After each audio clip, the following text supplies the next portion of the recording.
Do you want to know how you can chat with Otter AI chat? If yes, then this video is for you.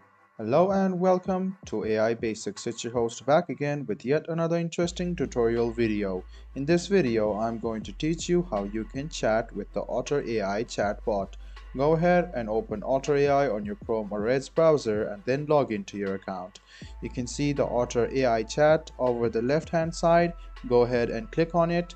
Go to the search bar or the bar over here and write down your queries or questions, or you can just chat with it. So go ahead and write down what you want. You can see that it will reply back.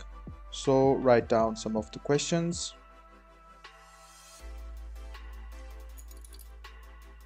After writing down the questions, go ahead and press enter, and you can see that it will detect your convo and it will give you suggestions. This way you can chat with Otter AI chat and solve your problems.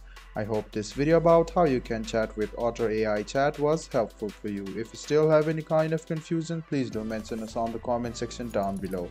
Like the video, subscribe to the channel, and do hit the bell button for more. Hope to see you in the next video as well. Until then, goodbye, take care, and make sure you enjoy.